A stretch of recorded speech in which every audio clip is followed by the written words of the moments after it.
Salut tout le monde et bienvenue dans Let's Talk Venture, le podcast des voyageurs, backpackers et aventuriers aux folles histoires.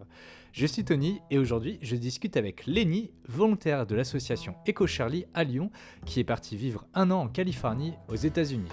Ensemble, on discute de l'opportunité qui lui a permis de partir là-bas, son épiphanie sur les incohérences de l'extrémisme du capitalisme américain et son rapport au voyage aujourd'hui. Je vous laisse donc en sa compagnie. Let's Talk Venture with Lenny.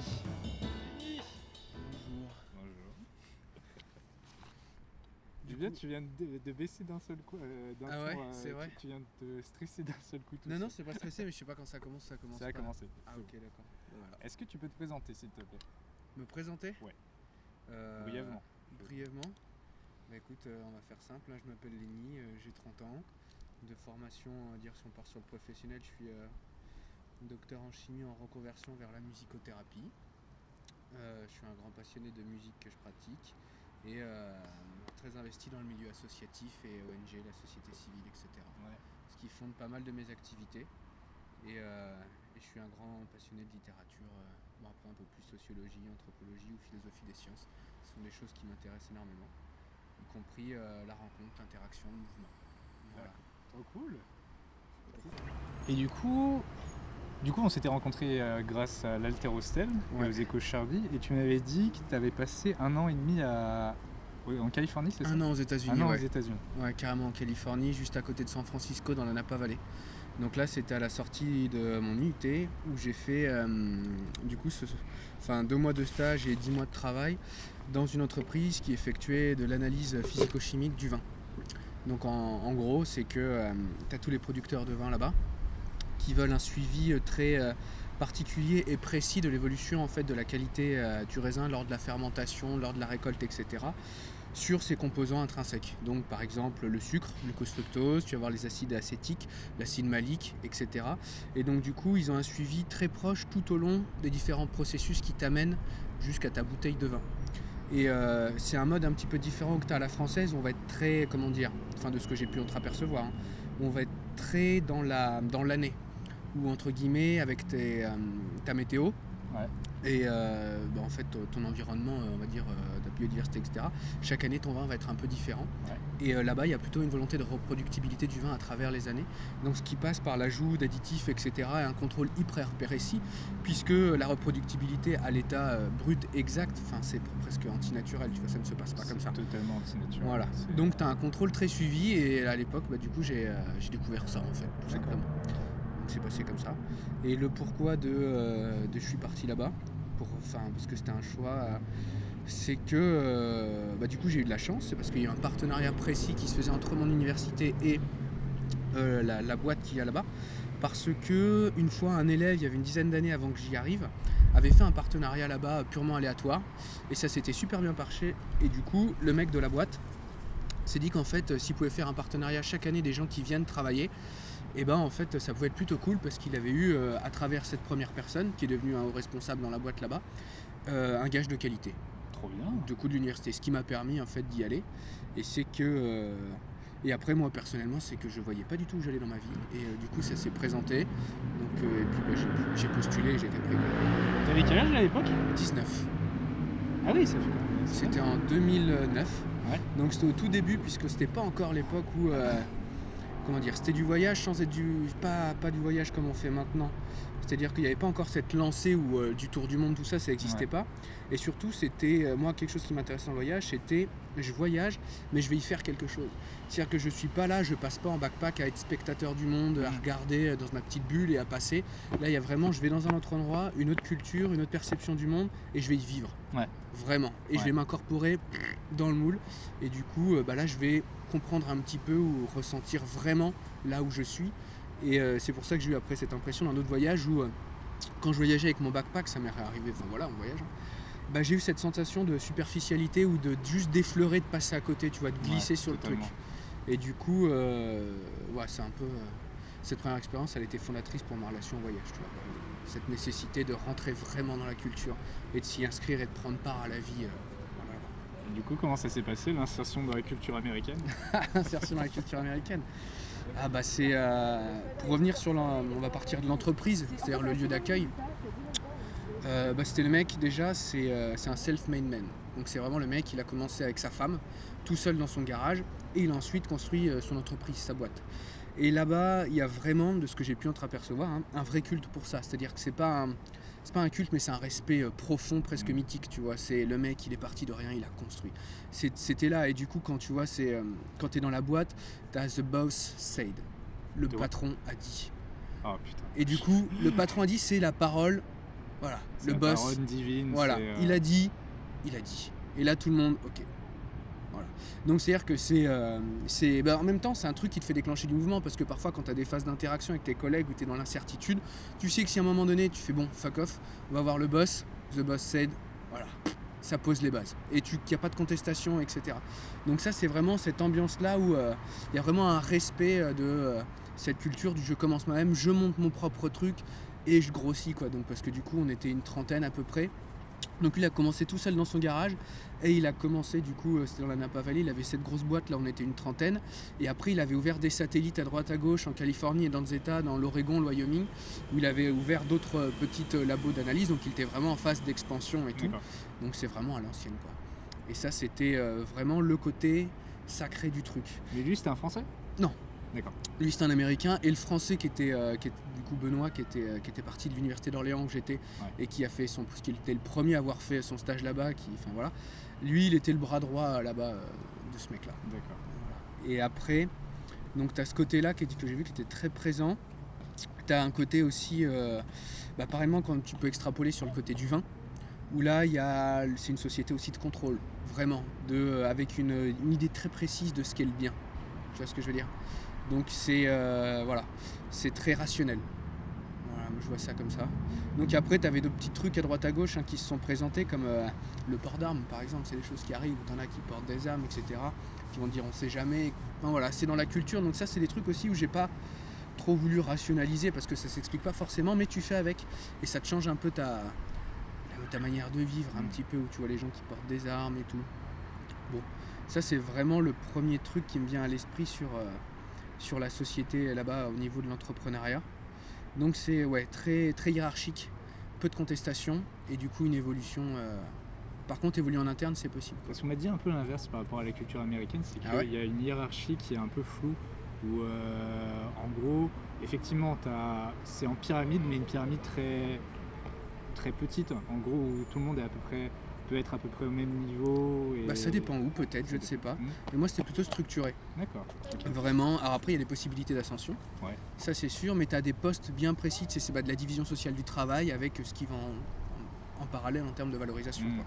Du coup, moi, j'ai vraiment ressenti ça. Et après, dans la vie même, comment dire, c'est comme comme quand tu regardes, moi je t'ai pété des dinosaures aux États-Unis, et péter des dinosaures, c'est vraiment un truc. Aux États-Unis, t'avais les plus gros, dans le Montana, dans le Colorado Utah, t'avais les T-Rex, les machins, et c'est vraiment pareil. C'était comme si c'était un avant-goût de ce qu'allaient être les États-Unis maintenant, où c'est tout est gros. Voilà, tout est gros, des 4x4 énormes, des parcs, des parcs régionaux, naturels énormes, des fast-food à perte larigot, c'est tout en gros. Parce que du coup, en 2009, c'était pas encore le cas déjà de cette culture du. Ah si, carrément. Ouais. Ah ouais, si, je suis en plein dedans. C'était vraiment le truc tout fat, quoi. Que du fat partout, quoi. Donc ça, c'était assez. Moi, j'étais vraiment. J'ai pas du tout de conscience écologique à ce moment-là. Moi, j'ai vraiment commencé à m'ouvrir à partir de ce moment-là, parce que c'est là que j'ai percuté en rentrant dans une autre culture. Et que du coup, personne n'a vraiment raison, c'est juste deux approches différentes de la réalité. Tout le monde a un nez, une bouche, des yeux et un cerveau, mais personne n'a le même et personne voit les choses de la même manière. Et du coup, c'est une construction sociale qui avait été élaborée différemment. Et du coup, je me suis vraiment mis dedans. Tu vois, je suis arrivé là-bas, je commençais à faire de la muscu, j'allais au Burger King comme un bourrin, tu vois, manger des tacos comme des oufs. Enfin voilà, c'était vraiment, je suis rentré dedans, quoi. Donc ça, c'était assez... Et c'est avec le rythme de vie qui va avec, c'est-à-dire qu'on était à entre 50, la période de l'harvest, c'est-à-dire où tu fais la récolte du raisin et que tu commences à faire fermenter. Là, tu as un travail qui est très intense, ils veulent beaucoup de contrôle très rapidement, et du coup on était à 70 heures semaine, on travaillait 13 jours sur 15, quoi. Donc tu avais ce côté où Tu manges fast parce que du coup tu dois beaucoup travailler, donc tu bouffes énormément, tu travailles beaucoup, t'as pas beaucoup de temps pour toi. Donc enfin moi je rentrais le soir, il était parfois 21h, 22h, les pires soirs 23h. Je rentrais, j'allais faire quand même mon sport, j'allais faire quand même ma guitare, parce que enfin je fais de la guitare depuis toujours. Et du coup j'allais gratter, tu te couches, tu te lèves et t'es dans un rythme hyper métronomique, etc. Et c'est la réussite. Hein. Ouais. Voilà, c'est vraiment le truc où tu réussis ta vie, là-bas personnellement. Et puis tu le ressens comme ça hein, quand tu vis là-bas. Donc ce qui est pour moi faux maintenant. Mais néanmoins, à travers ça, ça m'a permis un truc que je reproduis partout, et là je crois que je ne l'ai pas vu en France, c'est une capacité à la rigueur. Et donc du coup, évidemment tu as une productivité, puisqu'il était vraiment la base du taylorisme, c'était là-bas, enfin c'est là-bas, etc., avec comment ça s'est développé ensuite. Mais cette rigueur qui t'incorpore, ensuite tu l'appliques ailleurs, et à des fins pas forcément productivistes ou consuméristes, et ben ça te donne une capacité à faire des choses, à s'impliquer, à s'investir, à aller retrouver de l'énergie en toi pour faire des choses, à aller toujours de l'avant, à être créatif, constructeur, et ça par contre c'est génial. Ouais. Ça, ils ont une capacité pour ça, c'est exceptionnel.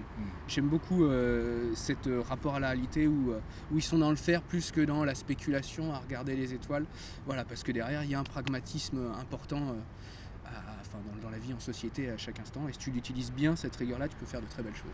Bon, après ils sont quand même axés sur la thune, donc, voilà. Du coup c'est pas forcément voilà. C'est après tout système hiérarchique de valorisation est contestable.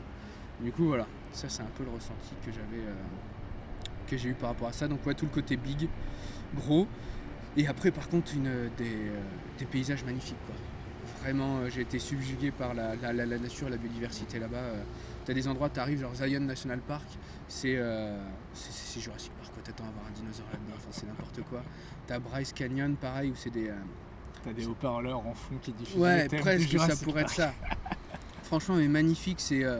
là-bas, t'as le Yellowstone, le Yosemite Park, etc. Donc beaucoup de paysages naturels vraiment ouf, très très beaux. Après la ville, San Francisco, tu rentres pareil, t'arrives là-dedans, t'attends à voir Spider-Man, hein, c'est incroyable. Ces tours immenses, tu passes le pont, il y a un côté... ouais, je trouve qu'il y a un côté grand, fat, avec une assurance qui se dégage, tu vois, qui est assez fort et puissant. Je trouve que c'était assez intense. Et puis là-bas, par contre, SF, c'est d'une diversité culturelle assez dingue. Moi, je me souviens avoir fait des concerts de reggae dans des petits endroits. T'as du blues à gauche, t'as du métal à droite. Enfin, après, du coup, c'est de la consommation des styles, de la consommation des identités. Hein. Mais néanmoins, ça te permet d'accéder et de voir beaucoup de cultures différentes. Et ça, j'ai beaucoup aimé dans cette ville-là, quoi. J'ai 2 questions, je vais les poser maintenant avant de les oublier. Ouais. C'était quoi le truc qui t'a fait prendre conscience de l'écologie en quelque sorte là-bas, le déclic? Et également, à ton avis, comment ça se fait que tu as autant d'ethnies différentes à San Francisco qui arrivent à cohabiter ensemble? Alors pour la première question, déjà évidemment là, la première réponse ça va être le vin. Ouais. C'était le premier truc où en fait je me suis dit putain, les mecs ils blindent leur vin, parfois on a lisé leur vin, mais on fait c'est plus des produits de synthèse additionnés que du vin, tu vois. On était là, il y a des trucs mais genre tu le bois pas, tu vois, enfin genre jamais je mettrais ça dans ma bouche quoi. Donc après parce qu'il y en a qui faisaient peut-être des heures, etc. Donc c'est ce rapport déjà à déjà la nature en soi, puisque on n'était pas dans l'écoute du tout de la nature, c'est qu'on prenait la nature, on l'a modulée et on l'a blindée de merde pour correspondre à une attente de gens qui iraient acheter le vin derrière pour le redistribuer à grande échelle ou quoi que ce soit. Donc ça c'était vraiment le premier truc sur l'écologie. Après les parcs naturels, hein, évidemment, où tu te balades là-dedans, tu te retrouves dans des endroits magnifiques. J'avais jamais vraiment voyagé avant ça, par moi-même, c'était le premier. Et puis après tu te retrouves avec la confrontation avec l'urbain, donc avec tout ce que tu peux imaginer en termes de pollution, de gros 4x4 et de béton dans les grosses cités américaines. Hein. Donc tu as ce truc là qui était vraiment présent. Et après le rapport c'est pas vraiment de l'écologie, mais c'est un rapport à la vie, où en fait je suis rentré, au moment où je suis rentré à l'aéroport, j'ai retrouvé ma famille, et je me suis dit putain ça fait un an que je suis parti, j'ai vécu énormément de choses, et eux je les ai regardés et je me suis rendu compte qu'ils n'avaient pas bougé. C'est horrible. Et horrible cette sensation. Cette sensation est assez étrange. Ouais. Et je me suis dit putain de merde. Et en fait là je me suis dit, en fait le mouvement c'est pas que bouger, c'est bouger dans sa tête en fait. Ouais. C'est pas que physique, c'est aussi bouger dans sa tête, c'est aller chercher de l'information, c'est aller faire des choses, c'est aller créer, c'est aller s'instruire, c'est aller donner, c'est aller recevoir, etc. Et là du coup je me suis dit en fait ma vie à ce moment-là elle a changé, j'ai dit je peux. En fait heureusement que je suis parti, sinon je vais rentrer dans un truc atroce. Et pour moi, tout en subjectivité bien sûr. Donc cette sensation-là était vraiment, c'est sur le retour, un déclenchement. Après, ta deuxième question, c'était quoi déjà ? Comment ça se fait, à ton avis, qu'il y a autant d'ethnicités à San Francisco qui arrivent à cohabiter ensemble aussi bien ? Bah écoute, moi j'en ai pas vu beaucoup, dans le sens où en Californie, moi où je travaillais, la cohabitation c'était latino, les gens qui viennent, soit des Mexicains, soit des gens qui viennent d'Amérique latine ou du Sud, et voilà, les anciens Britanniques, si on peut dire comme ça, quoi, qui découlent un peu de là.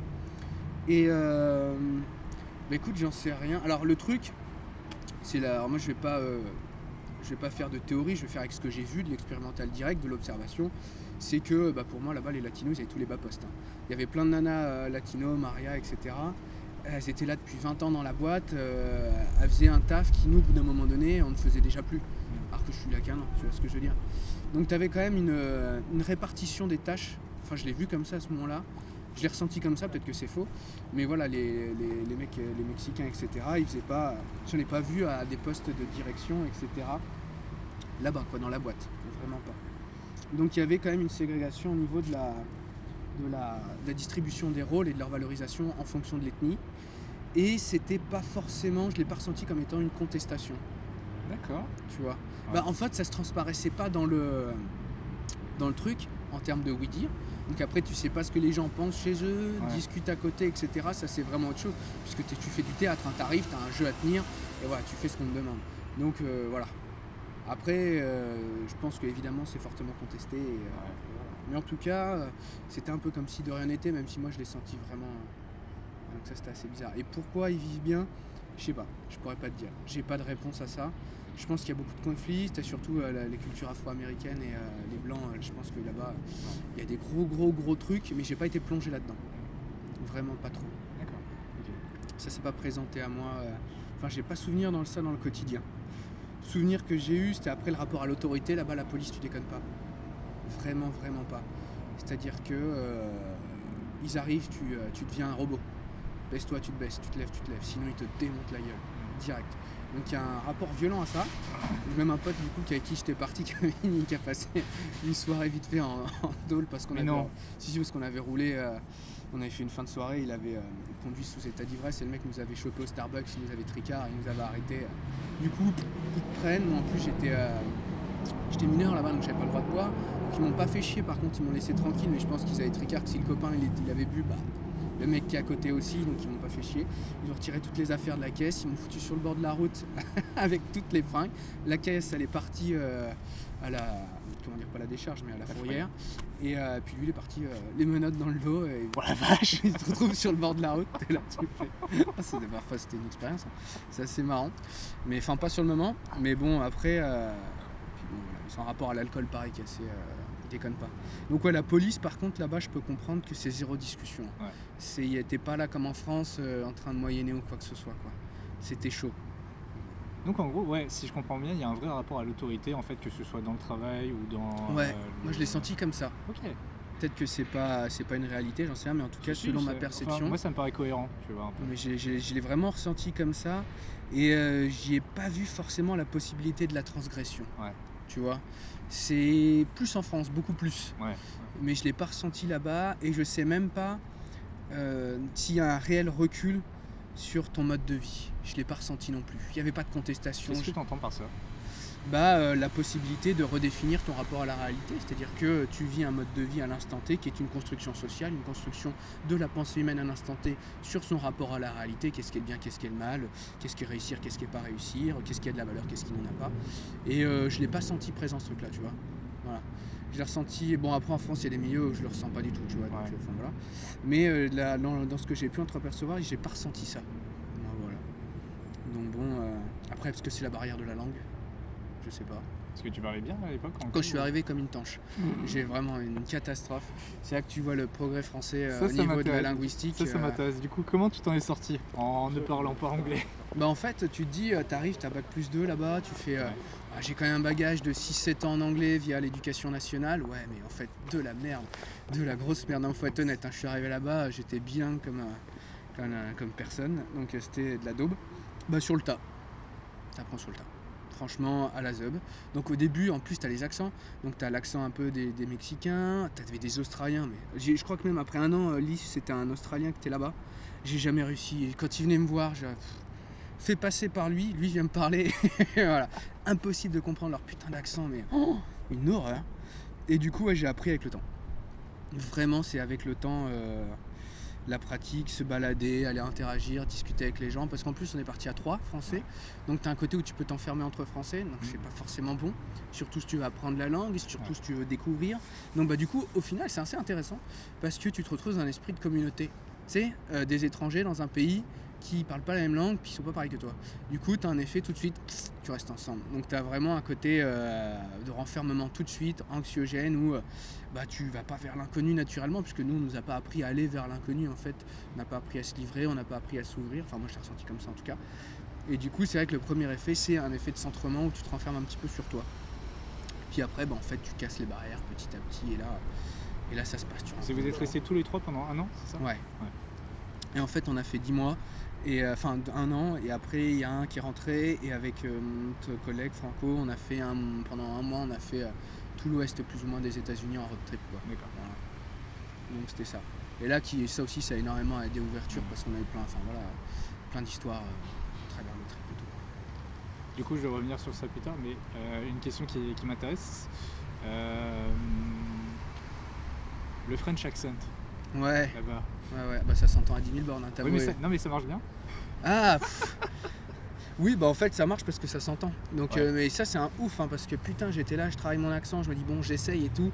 T'arrives dans un endroit, ouais, vous êtes français en fait. Tu fais merde, en fait. Il y a un truc, je sais pas, dans la linguistique et tout, qui fait que dans la manière dont on a appris à parler, c'est l'air presque irréductible, tu vois, dans un sens. Donc bon, ouais, non, c'est mort. On est grillé à 10 000 bornes. Après moi en tout cas. Voilà. Donc non. Et je crois qu'ils aiment bien quand même. Ouais, ah oui, c'est pas gênant. Là-dessus, ouais, j'ai pas senti par contre aucun rejet.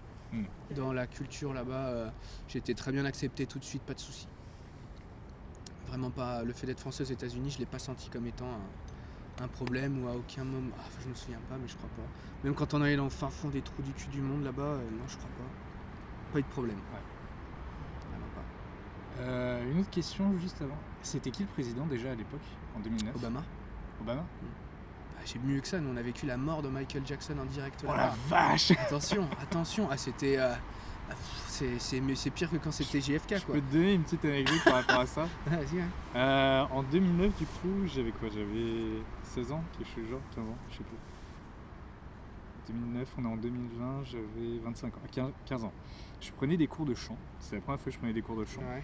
Et on avait le spectacle de fin d'année, tu sais, où chacun on chante une chanson. Yes. Le spectacle était la veille de la mort de Michael Jackson, et au spectacle j'ai chanté une chanson des Jackson 5. Ah, énorme, putain. Donc maintenant la grande vanne de mes amis à chaque cours de chant, c'était il a tué Michael Jackson. Ouais, grave. Genre il t'a entendu du fin fond, une résonance vibratoire. Une résonance, putain, il est temps que je m'en aille. Sur I Believer, tout le monde a dit non, c'est bon, c'est la fin. C'était le cover de trop. Putain, c'est leur Johnny là-bas, tu vois, dans le délire. Ouais. Il y en a qui avaient carrément qui achetaient le gant et qui mettaient le gant, tu vois, en hommage. C'est presque, je sais même plus si on n'a pas fait une minute de silence, je sais même plus ou pas, je sais plus. Non. Ah mais j'ai un truc dans le genre, c'était vraiment un truc de dingue. Hein. Michael qui meurt là-bas, c'est un hymne. Hein. Puis bon, par contre, après moi je sais pas trop ce qui symbolise là-bas. En termes d'image, tu vois, parce que tout ce que ça peut, tu peux rejoindre des trucs moi il y a un truc qui m'avait toujours gêné, c'est le côté dépigmentation de sa peau. Mais ça c'est une maladie, ça. C'est une maladie, ouais, mais je crois qu'il avait fait d'autres trucs et tout, je sais plus trop, mais... Ah oui, ça du coup c'est une question que je trouve un peu touchy, que j'aime bien. C'est quoi ton ressenti par rapport au paparazzi, au journalisme là-bas ? Oh bah c'est nos limites, hein. Ouais, il y a pas de... Non. Il y a pas vraiment de frontières, je pense. Vraiment pas. J'ai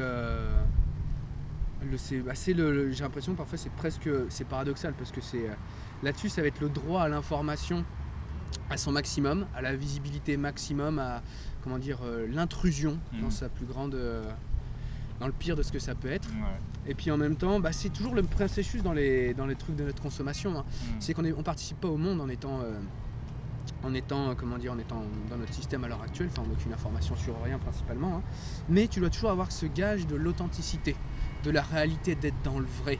Et du coup, avec la starification, c'est un truc aussi où tu vas voir des hommes médiatiquement qui ont soi-disant réussi selon le système social, et tu pourras les voir au fin fond de leur trou du cul, tu vois, jusqu'au bout. Et du coup, avec la caution du réel, la caution de la réussite, la caution de tout voir. Donc du coup, c'est comme si tu faisais... c'est comme ça symbolisait vraiment un accès à l'information totale, et que par effet de parallèle ou de transposition, et ce que tu vas recevoir à côté, c'est pareil, c'est la caution du réel, et ce qu'on vous donne, c'est du vrai, c'est du... Et ça, ils aiment bien, parce que ça te crée un effet de proximité avec la réalité, un effet de sincérité, je suis dans le bon, je suis dans le juste, quoi. On est bien, les gars. On y est, là. Voilà, il y a ce côté-là. C'est malsain quand même. Grave, à mort. Ouais, carrément, ouais. Moi, mais on l'a aussi chez nous, hein, c'est pareil. Hein. Ouais. Enfin, moins poussé, ce côté de l'intrusion. Ouais, il y a quand même un respect quand même de la vie privée qui est en France, qui est quand même beaucoup plus agréable. Ouais, mais je parle de la caution du réel, le fait que quand on diffuse un truc, c'est caution, validité 100%, la vérité unique, incontestable, qui passe par là, c'est la vraie, quoi. Par la télévision. Ouais, les médiums de la consommation. Ouais. Et de l'information. Carrément. Partie marrante du coup. Ton road trip. Pendant un mois. Oh putain, faut que je me revienne. De toute façon, on est parti de San Francisco. Ouais. Si je me souviens bien, on est descendu direct à Los Angeles. Je crois qu'on a refait un tour. Donc Los Angeles, mitigé. Ah ouais? Ouais, moi j'étais pas un grand fan. Déjà, j'ai trouvé la ville crade. Elle était vraiment pas propre. Je me suis pas senti forcément bien. La ville était pas propre. Après, t'as tout le côté où évidemment, nous, à l'époque, on allait là où on allait, où il fallait aller, tu vois, entre guillemets, en mode bon mouton, quoi. Donc on allait sur la plage, Santa Monica, machin, tout le bordel, avec les stands de muscu, trucs de weed, etc. T'avais des petits îlots super sympas, par contre, derrière, je me souviens plus, avec des petits canaux. Ouais. Où tu te balades, c'était vraiment magnifique, calme, apaisant, presque en contraste avec ce que pouvait représenter Los Angeles, tu vois. Après, t'as tout le côté au-dessus où il y a le panneau Hollywood, là, tout le machin, où t'as quand même des villas pareilles calmes, apaisées, des gros coins de verdure où tu te sens bien, quoi. T'as une chaleur lourde, étouffante. Moi, j'aimais bien, ouais. Après, on est parti l'été, hein, donc c'est quasiment, voilà. Enfin, un peu avant l'été, c'était avril-mai, je crois. Et du coup, j'ai beaucoup aimé ce truc-là. Donc après, pareil, les rencontres en auberge de jeunesse, tu rencontres des icos. Le mec qui tenait l'auberge, c'était un Français qui était venu ici pour faire du football américain, mais qui s'était blessé, du coup qui s'était reconverti, il avait ouvert une auberge. Donc voilà, pareil, t'as cette grosse ville avec ce culte de la réussite, hein, là-bas, c'est où tout est possible, tu vois. Donc t'as une chier de zikos qui viennent pour essayer de faire leur truc. Enfin, tu vois, t'as ce truc-là où... on rend visible le haut de l'iceberg, ou ceux qui réussissent, puis t'as pas tous ceux qui se vautrent à côté où ça marche pas. Mais du coup, t'avais plein de gens que tu rencontres qui veulent faire des choses, qui veulent percer dans ce, qui veulent ça. Du coup, ça c'était LA, mais mitigé plutôt LA. Et après, alors Las Vegas. Alors là, c'était l'aberration écologique, économique, tout ce que tu veux. Vraiment, faut le voir pour le croire, hein. T'arrives, y a rien, t'as une putain de ville au plein milieu de rien. Tu dis, ok, eux ils sont en train de vider l'eau de je ne sais pas où et l'énergie de je ne sais pas où, mais ils sont en train de pomper comme des gros enculés. Donc c'est assez incroyable. Alors la ville, elle est vraiment construite, ça c'était assez dingue. C'est, t'as le strip, quoi. La grosse allée au milieu où, avec tous les casinos, t'as des gros machins où tu peux aller acheter plein de trucs, enfin c'est des vêtements, enfin des trucs comme ça. Et puis après il n'y a rien autour, c'est une espèce de vieille bâtisse toute pourrave avec des quartiers je pense hyper paupérisés, enfin tu vois, le truc pas génial. Et du coup nous on a pris la Virginie sur la plus loin, la moins chère, la plus pérave, qui était tenue, c'était par une Roumaine, je me souviens qu'elle était super sympa franchement, mais c'était vraiment, l'auberge elle était à l'arrache, quoi, c'était vraiment à l'arrache. Alors il y avait des super rencontres là-bas, on avait rencontré un Israélien, alors lui pour le coup, le mec c'était une crème. Alors lui il était bilingue parce qu'il avait passé sa vie à regarder là-bas que des films en sous-titré. Mais j'ai même pas pris un cours d'anglais. Il a regardé tout en sous-titré, putain il est arrivé, il parlait mieux que moi avec l'accent. Je suis en fait c'est ça, fuck l'éducation nationale, j'ai regardé des films et des séries en sous-titré et à la fin en fait ça marche vachement mieux, tu vois. Donc je pense pas, je caricature, mais il y a quand même un souci là-dessus. Donc super cool, on avait rencontré des mecs qui venaient du Guatemala en vélo. Du coup qui avaient passé le truc, et ça c'est malade. Las Vegas et ils arrivaient à Las Vegas, ouais, et ils avaient passé la frontière et tout, et c'était marrant parce que putain, alors c'était un Français, un Italien, Et du coup, l'Italien, il était chaud patate avec les nanas, tu vois. Et un coup, il avait ramené une nana à l'auberge de jeunesse un soir. Et c'était parti en couille parce qu'en fait, lui, il l'avait draguée et tout, tu vois. Mais en fait, c'était une prostituée, tu vois. Mais il n'avait pas capté. Et du coup, à un moment donné, la meuf, elle arrive, elle fait faut payer maintenant. Et le mec, bah non, tu vois. Et du coup, ça avait foutu un sbeul. C'était parti en couille dans l'auberge, à moitié en baston et tout. Donc, Mais non. ouais, c'est hard quoi. Gros délire. Donc on était parti pour rester 2 jours. Et du coup, en fait, on avait une caisse, une vieille caisse noire. Alors en fait, on l'avait acheté. En fait, on s'était dit un délire. C'était chelou. On s'est dit, on a dû l'acheter à un vieux gang de Mexicains à la Napa Valley où on t'a fait. Parce qu'en fait, on avait pris l'annonce. On avait acheté la caisse. Et du coup, quand ils te vendent la caisse, ils arrivent et t'avais un mec là, un mec là, un mec là, un mec là. Ils te regardent. Et du coup, tu lis la thune. C'était trop chelou. Vraiment, du coup, une vieille caisse, mais nickel la bagnole. Et du coup, une fois qu'on était à Vegas, elle nous avait fait 1 an la voiture. Hein. Ouais. Et en fait, elle nous a claqué dans les pattes à Vegas. Du coup, on a dû l'emmener chez le mécano et refaire le truc, enfin un peu dedans. Donc on a dû raquer un peu de thunes, bon c'était pas grave. Et du coup on s'est dit on reste 1 semaine en plus, tu vois. Donc lui, moi que j'étais là, il y avait un peu de différence. C'était Franco, lui il était majeur, mon pote, et moi j'étais mineur. Donc lui il allait dans les trucs joués au jeu, et moi je me bourrais la gueule à l'auberge. Et après j'allais me balader sur le strip un peu bourré. Je rentrais dans les casinos là où je pouvais, je rencontrais du monde, je tchatchais. Donc c'était vraiment ambiance à la cool quoi, vraiment bien. Et puis une chaleur là-bas étouffante. Donc l'après-midi c'était lourd. Et après beaucoup de rencontres. Après, les gens que tu rencontres plein. On avait rencontré 2 nanas qui elles avaient économisé pendant depuis 5-6 ans à taffer comme des tarés. Elles avaient mis 30 000 de côté, elles ont fait le tour du monde et les couilles. Comme ça se faisait maintenant beaucoup. D'accord, okay. Mais à l'époque c'était pour nous ça se faisait pas en fait. C'était les premiers trucs où l'avion était commençait à devenir accessible, etc.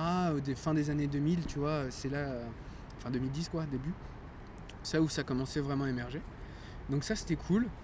Et après du coup on s'est fait, une fois qu'on a repris la caisse, pareil, donc le mécano faut négocier et tout, donc c'est toujours ce truc là. Après je sais plus, on a fait des conneries à Las Vegas, mais je sais plus trop quoi. C'était assez chaotique, hein, on picolait quand même pas mal.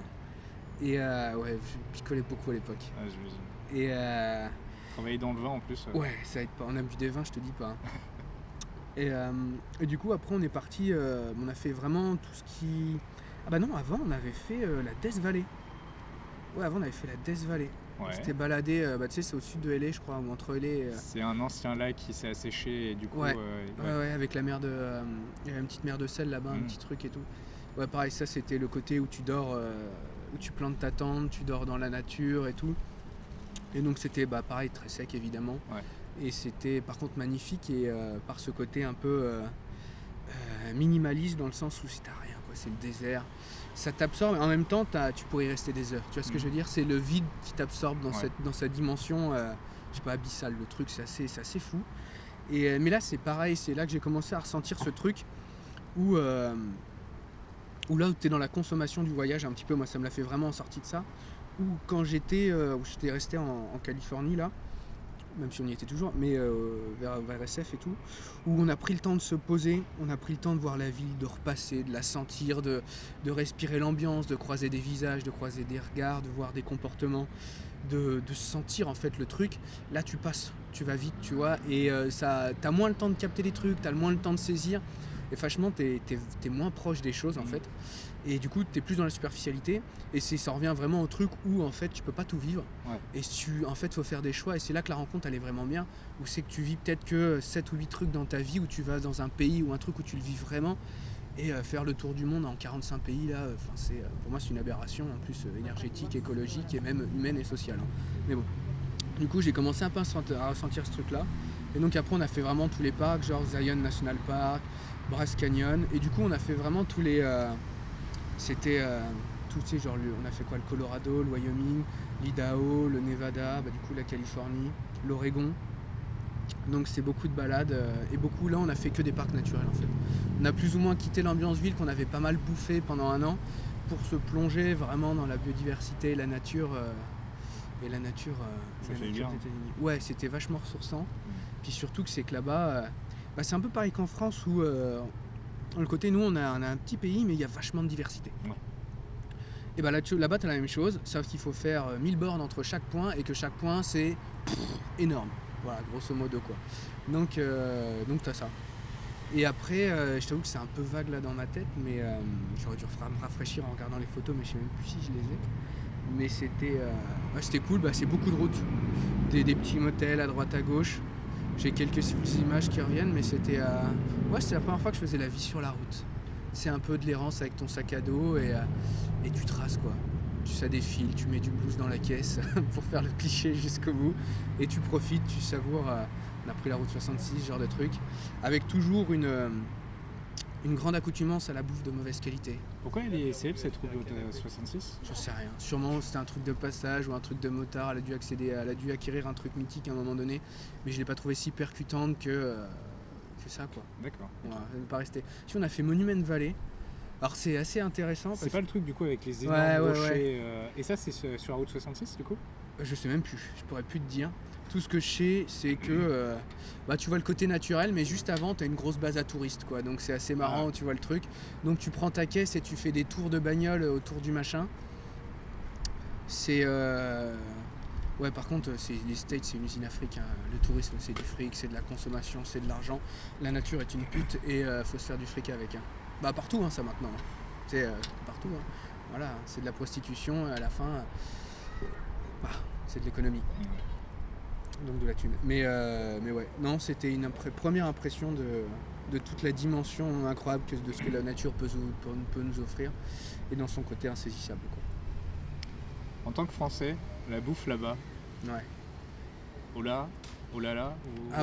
Déjà tu peux avoir de la bouffe française là-bas. Ouais. Tu vas dans des petits magasins où ça fait, je sais plus le nom exact, mais ça coûte une blinde. Ouais. Et pour avoir ton fromage de chèvre, tu travailles ta journée quoi. Donc j'exagère, mais c'était un peu ça coûtait une blindasse. Donc on y allait un peu de temps en temps pour se faire plaisir. Mais moi là-bas c'était des espèces de burritos, les trucs énormes, blindés de viande, de trucs et tout. Moi j'ai pas eu de soucis à l'époque.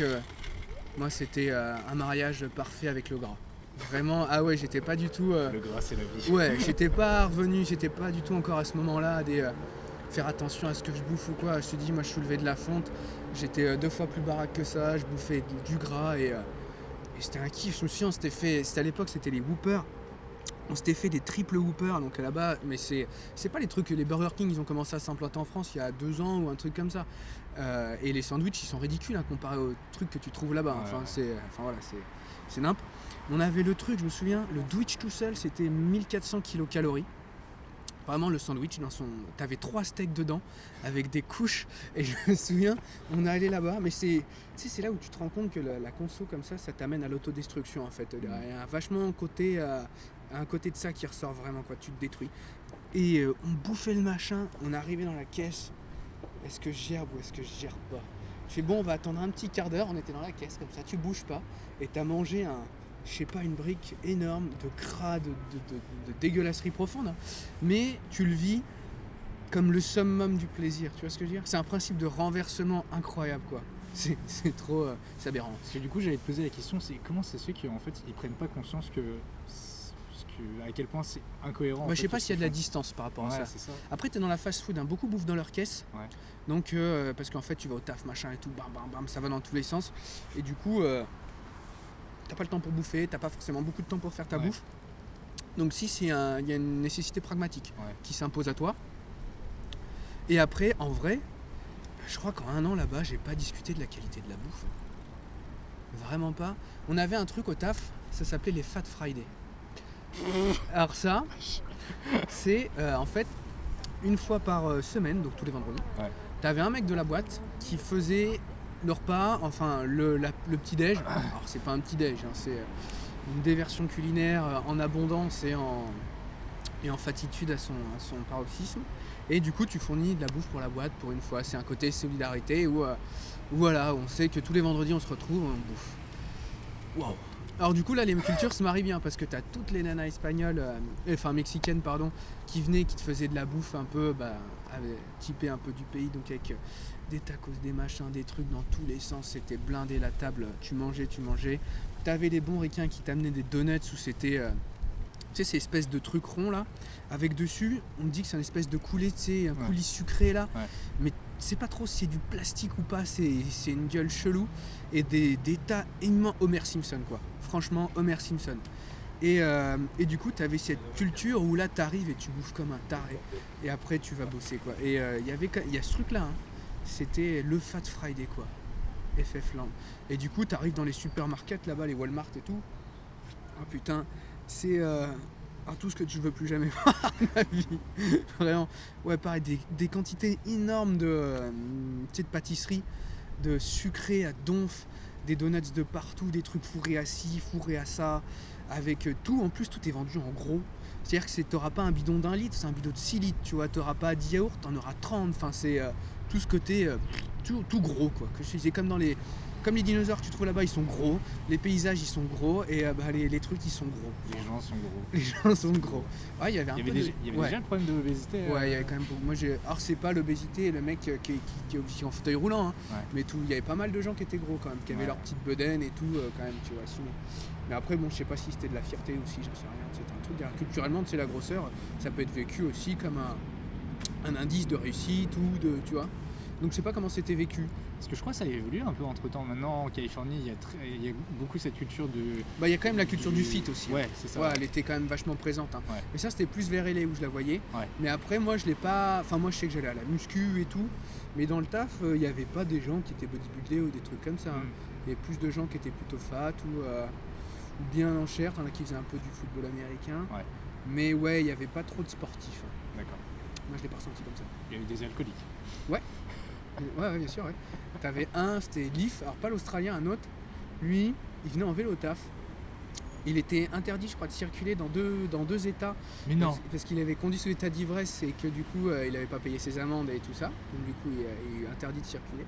Et du coup, ça aussi, t'as ce côté assez intéressant avec le taf, et avec le boss aussi. C'est que il était accepté, voilà, il devait soigner son truc, tu vois, parce qu'il picolait quand même beaucoup. Mais du coup, il venait en vélo. Et voilà, il n'y avait pas de problème, mais t'avais ce truc où il merdait, je crois qu'une fois ou deux, il t'est arrivé bourré, où il y avait un truc comme ça. Donc voilà. Mais pareil, le boss qui est la sainte parole, il est aussi généreux, tu vois, et il sait, considérer les difficultés de chacun, donc il sait te redonner ta chance, tu vois, si le boss te redonne une chance, c'est bien, tu vois. Mais ouais, mais il n'y avait jamais de pourquoi, il n'y avait jamais de... c'était comme ça, c'est comme ça, tu vois. Ouais. On va pas derrière les causes de pourquoi ci, pourquoi ça, dans l'explication du monde, dans la prise de distance, dans l'explication des comportements, dans le mal-être, dans le machin. C'est this is it, you know, it's the way we have to live. It's like that, do it, man. Tu vois. C'est toujours l'accent français. Ouais, toujours. Mais c'était vraiment ce truc-là, toujours, tu vois. Ouais. You do it, it's the way I live. D'accord, je comprends un peu mieux. Ok. Mais moi, je l'ai bouffé. C'est après que j'ai commencé à lire là-bas vraiment. Donc les bouquins d'Hemingway. Ouais. Et de Donald Trumbo, c'est Johnny s'en va en guerre qui m'avait fait vachement percuter. Et en fait, c'était c'était presque peut-être que en vivant là-bas, il y a un moment donné un côté qui te fait quand même tiquer, quoi. Parce que moi, en tant qu'étranger, quand tu t'insères là-dedans, il y a un truc. L'espèce de petit extraterrestre qui vient et découvre une culture depuis l'extérieur, en fait. Ouais, et du coup, ça refait un reflet à ta propre culture, à une autre culture, et du coup, là, en fait, j'ai commencé à chercher des réponses, tu vois, comment, genre, à expliquer les trucs, tu vois. Ouais. Et c'était pas forcément rationnel, inconscient, mais il y avait un besoin d'éclaircissement, tu vois ce que je veux dire. Et donc, du coup, ça a commencé très basiquement sur la littérature, donc américaine, et puis après, ça a découlé sur la philo, etc. derrière, et j'ai commencé vraiment à me questionner. Mais du coup, cette insertion d'une culture dans une autre amène forcément à une forme de relativité, un questionnement sur tes propres fondements, tes propres socles, et comme l'archéologie de ton savoir, Mehdi Foucault. Et du coup, moi, c'est vraiment venu de là, et pour moi, c'est en ça que c'est essentiel. C'est pas voyager, c'est différent, c'est vivre autre chose à un autre moment. Ouais. C'est pas le côté backpack, etc. C'est vraiment y vivre, peut-être même y travailler, y louer y loger, y manger, et voilà quoi. Ouais. Donc ça, c'est important. Ça marche.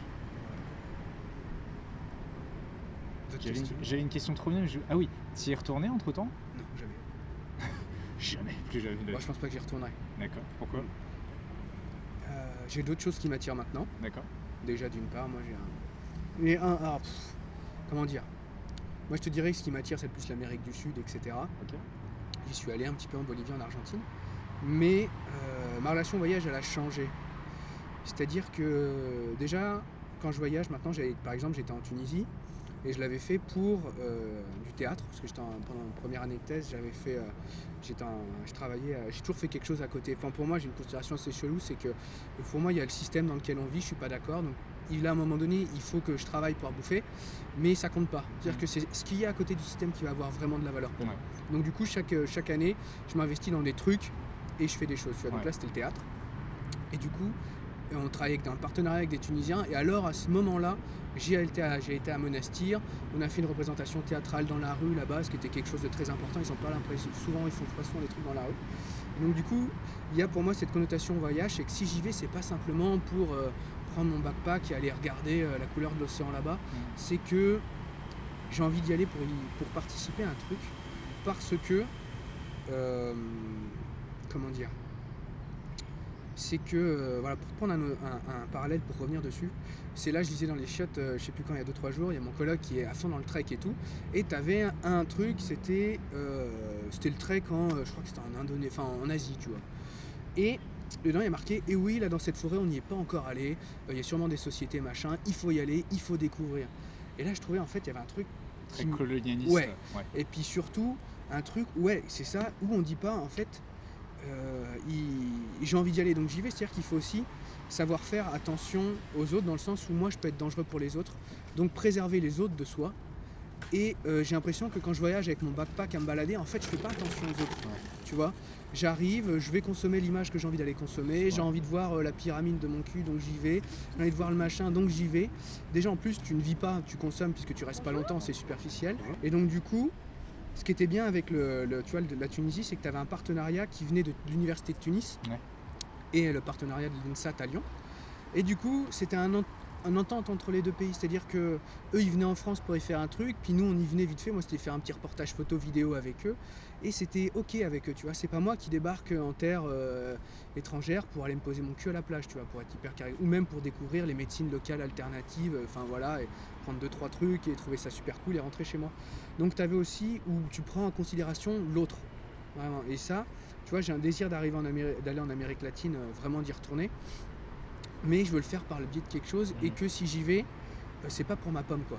Il y a un intérêt réel, et d'une part mutuel, et pas simplement pour aller leur apprendre la vie là-bas d'une part, donc encore pire quoi, mais qu'il y a un truc qui se crée et que ça nécessite à travers mes actions et ma création, etc., qu'il y ait une rencontre, une interaction, et ok, je peux venir là-bas chez toi parce que on peut y faire quelque chose avec toi. Donc tu vois, moi j'ai ce besoin-là, et donc il y a ce truc-là, et en même temps, je sais, tu vois, là ça fait 3 ans que j'ai pas voyagé, j'ai arrêté de voyager, donc consciemment.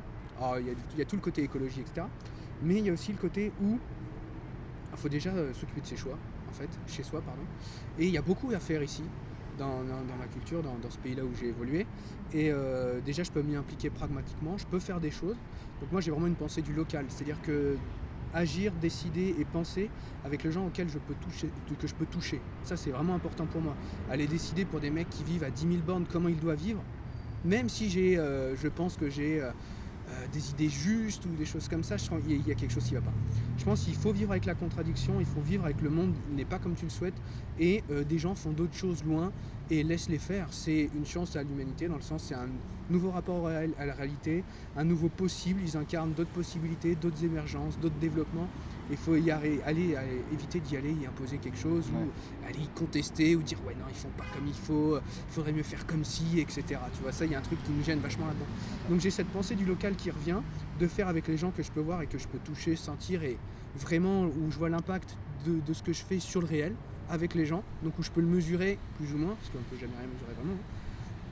Et donc du coup, je sais pas si je vais revoyager en fait rapidement ou pas. D'accord. Tu vois, voilà.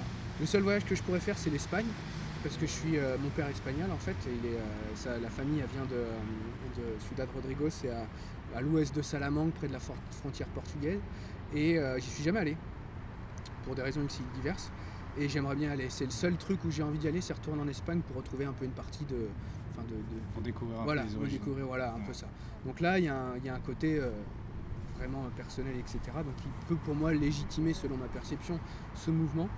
Mais sinon, ouais, j'ai envie de m'investir là Et en fait, quand tu regardes les assos où je suis dans la musique, même je vois la musicothérapie, le temps que ça va me prendre derrière, etc. En fait, il y a déjà énormément à faire ici. Et déjà, le travail, il est à faire sur nous parce qu'on est quand même des gros porcs, quoi. Et non, mais vraiment, subjectivement parlant, mais je le pense sincèrement. Et il y a un gros travail à faire là. Donc, et il n'y a pas besoin, pour moi, je ne me ressens pas le besoin d'aller voir. Je l'ai fait. Tu vois. Et pareil, quand j'étais aux États-Unis où j'y ai passé un an, c'est que j'allais rendre un service là-dedans. C'est eux qui m'accueillaient et qui me disaient ok, tu peux venir, tu vas travailler pour nous et en même temps en échange tu vas nous découvrir un petit peu. Ouais. Donc là pareil, c'était ok pour eux de me recevoir. Ouais. Même si tu as évidemment une grosse base de l'argent aujourd'hui qui se fait à travers le tourisme. Donc ça c'est autre chose. Donc il y a des gens qui ont développé avec notre venue des sociétés, une rentabilité financière pour vivre basée sur le tourisme. Donc du coup ils ont besoin de nous maintenant. Ce qui n'était pas forcément le cas avant. Alors est-ce que c'est bien ou pas, j'en sais rien, c'est pas à moi de mesurer. Mais maintenant le tourisme devient une nécessité. Donc on a perverti un peu le truc où maintenant ils nous attendent quoi. Et ils investissent de la thune là-dedans et il y en a qui misent sur ça pour vivre. Donc c'est un côté un peu pervers du truc qui s'est un peu dégagé quoi de ça. Donc il y a un souci là-dessus. Donc voilà, ouais, c'est un peu pour répondre à ta question. Non, mais voilà. c'était trop bien comme réponse. Pas voyage pour l'instant et de l'action, du concret, D'accord. du pragmatisme et du faire avec les conséquences et réagir. J'ai 2 dernières questions. Ouais, dis-moi. J'aurais peut-être dû te la poser un peu en avance histoire que tu aies de quoi une idée en tête.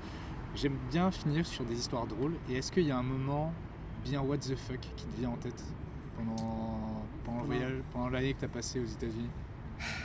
Aux États-Unis Ou en Tunisie, comme tu veux. En Tunisie. Bah je peux en avoir plusieurs, tu vois. Ouais. En Tunisie, différence de la... Bah voilà, insertion dans une autre culture. Alors là, même si c'était qu'une semaine, donc je connais rien de la Tunisie, à part à travers mes échanges avec les Tunisiens, il fait une semaine, ça t'apprend rien. Voilà. Mais le truc, c'est qu'en fait, tu marches et tu sais pas où t'es. Tu connais pas, enfin moi je suis pas trop, tu sais, j'ai pas d'iPhone, tout ça, ça m'intéresse pas.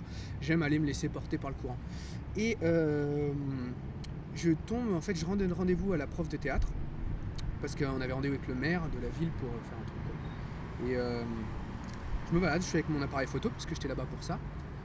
Et en fait, je suis devant un endroit, je suis là comme ça, je regarde, je l'attends, tu vois, pépouze avec mon appareil à photo. Et là, il y a 2 flics qui viennent et qui m'embarquent. Je fais, what the fuck? Et là, ils arrivent. Donc je me retourne dans une salle d'interrogatoire. Ils posent mon téléphone.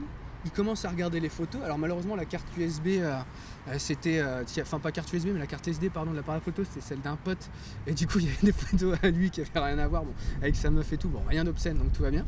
Et du coup, il commence à me poser des questions, Qu'est-ce que vous êtes là? Pourquoi? Machin et tout, etc. Et en fait, il s'avère que l'endroit où j'étais avec mon appareil à photo, c'était le gros commissariat de police de la ville. Mais non. Ouais, et en fait, j'avais pas vu, mais ça se voyait pas. Et le truc, c'est si tu restes plus de 5-10 minutes devant avec un appareil à photo, c'était à l'époque où on sortait du printemps arabe, où t'avais des révolutions, enfin, t'avais le terrorisme, t'avais les attentats à Tunis sur la plage, enfin pas à Tunis, en Tunisie, pardon, sur les plages. Ouais. Donc t'as les mouvements de population, t'avais la Libye, tout ça. Donc ils étaient chauds, tu vois. Et du coup, ils m'ont chopé quoi, et je suis passé en interrogatoire pendant 1 heure en mode vénère, à la tunisienne quoi. En mode ah ouais, c'était sûr que j'ai pas compris. Puis en plus il parlait à moitié tunisien et un peu français, donc du coup quand il parle en tunisien à côté, tu comprends que dalle. Ouais. Enfin, voilà. Donc un peu stressant, je t'avoue que c'était voilà. Donc après on est ressorti et genre ma prof de théâtre Artois a fait ah mais oui mais c'est normal, t'inquiète pas et tout, pas de soucis, ça se fait de temps en temps. Je fais ah bah c'est bien de prévenir, tu vois. Bah voilà quoi. Donc cool, ouais, ça c'est des trucs assez marrants quoi qui se sont passés, ouais. Après non, je sais pas, aux États-Unis, bah t'as quand même le coup de mon pote qui s'est fait embarquer par les flics, ça c'était J'ai l'impression qu'il y a un bon rapport à la police dans ta vie. Bah ouais, parce que c'est la notion de frontière. Ouais. Dans le sens où là-bas tu connais pas trop la légalité, les comportements classiques ou pas classiques. Du coup, c'est là en fait tout de suite les mecs ils vont voir que tu sors de la normalité entre guillemets quoi. On voit le touriste ou le mec qui est pas chez lui quoi entre guillemets. Donc ça se voit directement, donc c'est vrai que les premières interactions c'est avec celle-là que je les ai eues. Après en Argentine ou en Bolivie, je sais plus, je crois que ce qui m'avait fait marrer c'était en Bolivie, c'était les yinches de partout là, c'était les chiens partout, donc parfois tu te fais courser par des chiens, tu sais, parce qu'ici il n'y a pas de SPA, donc les animaux abandonnés etc, ils se reproduisent et tout, et donc du coup tu as vraiment une errance canine si on peut dire. Mais non ouais, ça c'était le bon truc, et après comme ça de tête, non j'ai rien qui me revient. En Bolivie, je crois qu'il m'est arrivé une couille en Bolivie, je sais plus. Ouais, j'ai chopé des saloperies, Mais voilà, ouais. Non, après, non, c'est tout. Ça, c'est une bonne anecdote. La je bonne pense. gastro. Ouais, je l'ai bien chopé. Bah, je l'ai chopé, en plus, c'était chaud. Ah, j'ai eu un cul de bonne sœur. Parce que j'étais en Bolivie, on était en une auberge de jeunesse à La Paz. Et du coup, je rencontre une Argentine. On passe la soirée ensemble, super, du coup ça se passe bien, on se roule des pelles et tout, tranquille, c'est là, bon, je l'emmène dans mon lit ou pas, machin et tout. Elle me fait, allez, vas-y, non, là je viens de rentrer avec un mec il y a pas longtemps, c'est cool déjà, on voit demain, tu vois. Et en fait, au moment où je la quitte, je rentre, je me mets dans mon lit, et là, mais la gerbe de l'année, j'avais fait une intox, et je me suis dit, si elle, je l'avais emmenée dans mon lit, je lui aurais refait la tronche. Du coup, là-dessus, le seigneur, je sais pas quoi ou quoi, mais il m'a dit, ouais gros, je t'évite quand même. Alors elle, je pense que ça se serait jamais remise, et moi non plus, tu vois. Donc ça, tu vois, ça, j'ai échappé à un truc, je pense, mythique. Mais ouais, mais sinon, ouais, ça, j'ai chopé des bons trucs. Et là-bas, je sais plus, non, est-ce que j'ai eu un souci à une frontière, c'était en Bosnie, mais ça, non. Bah, je sais plus, non, j'ai pas de. Non. Non, mais c'est déjà pas mal. Voilà. Ok, merci beaucoup. Ouais, Est-ce que tu veux ajouter un dernier truc pour finir l'interview? Un dernier truc sur le voyage, bah je pense qu'après j'ai un peu tout dit dedans, mais non, après moi c'est de manière générale, c'est bougez-vous le cul et les neurones, la création, aller se confronter à la réalité, échanger, construire, sortir du déni. La réalité elle est complexe, il faut y aller, il faut se jeter dedans. Il n'y a pas malheureusement de bien ou de mal vraiment, c'est son propre ressenti, il faut se réapproprier sa propre personne, façonner son interaction avec le monde, faire attention aux autres et surtout apprendre et comprendre que en fait il faut savoir, comme on disait tout à l'heure, faire attention aux autres par rapport à soi et que du coup la contradiction et les paradoxes sont nécessaires et qu'il faut conscience d'avoir ses propres limites et qu'il faut vivre avec même des trucs qu'on comprend pas. Quand on voit des pélos en face, tu te dis gros je suis pas d'accord, mais ok. Tu vois, et il faut apprendre à vivre avec ça parce que comme on en parlait tout à l'heure avec l'extrémisme et la radicalité qu'on peut retrouver dans l'écologie ou dans d'autres courants, hein, c'est une forme d'intolérance et pour moi c'est stérile, c'est comme la consommation qui absorbe tout, la croissance, à la fin ça va exploser. Et ben c'est pareil, toute forme de volonté de normalisation, d'uniformisation, d'objectivité soi-disant à travers sa propre parole, derrière c'est la merde. Donc en fait intrinsèquement il faut accepter l'inacceptable pour soi, tu vois ce que je veux dire? Et là on pourra commencer à vivre un truc qui peut être. Voilà. Merci beaucoup Léni. Merci à toi. À plus tard. Un grand merci à Léni d'avoir accepté de me laisser enregistrer cet épisode. Merci également à l'Alterhostel et à son staff de me laisser enregistrer le podcast chez eux. Et surtout, merci à vous d'avoir écouté cet épisode jusqu'au bout. Vous pouvez retrouver d'autres épisodes de Let's Talk Venture sur YouTube, Apple Podcasts, Deezer, Spotify, les archives d'internet et vos applis de podcast dédiés. Vous pouvez m'aider à faire grandir ce podcast en y mettant une note et un commentaire sur iTunes ou YouTube, mais surtout en partageant les podcasts et en parlant autour de vous. Je compte sur vous. On se retrouve très vite pour de nouvelles aventures.